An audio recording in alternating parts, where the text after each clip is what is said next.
ഒരു ചായയും 2 സമൂസയും ഫ്രീ കൊടുത്തിട്ടും അക്ഷയ് കുമാർ നായകനായി എത്തിയ സർഫീര വമ്പൻ പരാജയമായിരുന്നു. തമിഴിൽ സൂപ്പർ ഹിറ്റായ സുധാ കൊങ്കരയുടെ സുരേറെ പോട്ര എന്ന ചിത്രത്തിന്റെ ഹിന്ദി റീമേക്കാണ് സർഫീര. ചിത്രത്തിന്റെ പ്രൊമോഷനുമായി ബന്ധപ്പെട്ട മാമ എർത്ത് എന്ന കമ്പനിയുടെ ഫൗണ്ടറായ ഗസൽ അലകുമായി അക്ഷയ് കുമാർ ഒരു അഭിമുഖം നടത്തിയിരുന്നു. അഭിമുഖത്തിനിടെ തന്നെ ട്രോളുന്നവർക്കുള്ള മറുപടിയും അക്ഷയ് കുമാർ നൽകുന്നുണ്ട്. ഹിന്ദിയിലെ ഒരു എന്റർടൈൻമെന്റ് യൂട്യൂബ് ചാനലിലൂടെയാണ് ഈ വീഡിയോ റിലീസ് ചെയ്തിട്ടുള്ളത്. ഗസൽ അലക് എന്ന ബിസിനസ് വുമൺ തന്റെ കരിയറിൽ നേരിട്ട പ്രതിസന്ധികളെക്കുറിച്ചും ബിസിനസിലെ വളർച്ചയെക്കുറിച്ചും സംസാരിക്കുന്നുണ്ട്. തിരിച്ച് അക്ഷയ് കുമാർ തന്റെ ജീവിത രീതികളെക്കുറിച്ചും സംസാരിക്കുന്നു.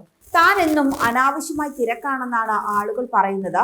അവൾ ഇത്രയും ജോലി ചെയ്യേണ്ട ആവശ്യമില്ല, അവൾക്കൊന്നും സാധിക്കില്ല എന്നൊക്കെ ആളുകൾ പറയാറുണ്ടെന്നായിരുന്നു ഗസൽ പറഞ്ഞത്. ഇതേ കാര്യങ്ങൾ തന്നോടും പറയാറുണ്ടെന്ന് അക്ഷയ് കുമാറും പറഞ്ഞു.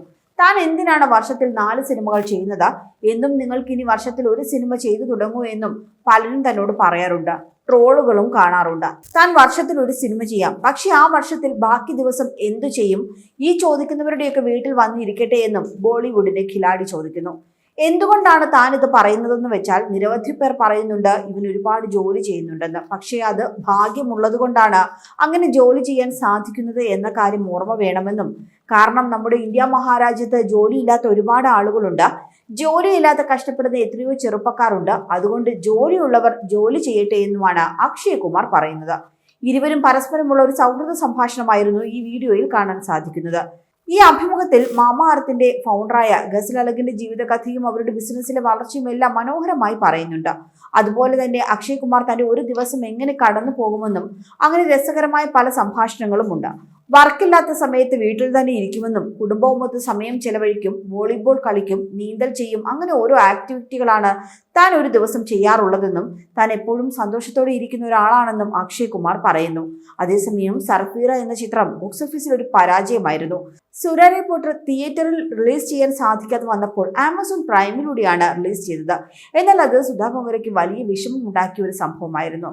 അത് മാറ്റുവാൻ വേണ്ടിയാണ് ഹിന്ദി റീമേക്കിലൂടെ ചിത്രം തിയേറ്ററുകളിലേക്ക് എത്തിയത്. എന്നാൽ പ്രതീക്ഷിച്ചത്ര വിജയം കൈവരിക്കാനായില്ല. കോവിഡിന് ശേഷം ബോളിവുഡും അക്ഷയ് കുമാറും നേരിടുന്ന പ്രതിസന്ധിയുടെ ഒടുവിലത്തെ ഉദാഹരണമായി സർഫീറയുടെ പരാജയം മാറി. ബെഡേ മിയാൻ, ചോട്ടെ മിയാൻ, മിഷൻ റാണിഗഞ്ച്, സെൽഫി, രാം സേതു തുടങ്ങിയ സിനിമകളെല്ലാം വലിയ ദുരന്തങ്ങളായിരുന്നു. കോവിഡിന് ശേഷം താരത്തിൻ്റെതായി 11 സിനിമകളാണ് ഇറങ്ങിയത്. ഇതിൽ 9 ഫ്ലോപ്പുകളായിരുന്നു. ആവർത്തന വിരസതയും പഴഞ്ചൻ പ്രമേയവുമാണ് ഈ ചിത്രങ്ങളുടെ പരാജയത്തിനൊക്കെയും പിന്നിൽ. ഇതിൽ നിന്നൊക്കെ ഒരു മാറ്റം ഉണ്ടാകുമെന്നും ഖിലാഡിക്കൊരു ഹിറ്റ് സമ്മാനിക്കാനാകുമെന്നുമായിരുന്നു സർഫീറയെക്കുറിച്ചുള്ള ആരാധകരുടെ പ്രതീക്ഷകൾ. അക്ഷയ് കുമാറിനെ പ്രധാന കഥാപാത്രമായി അവതരിപ്പിച്ച സർഫീറ ജൂലൈ 12-നായിരുന്നു തിയേറ്ററുകളിൽ പ്രദർശനത്തിനായി എത്തിയത്. കൂടുതൽ വാർത്തകൾക്കായി B4 Blaze ഫോളോ ചെയ്യൂ, സബ്സ്ക്രൈബ് ചെയ്യൂ.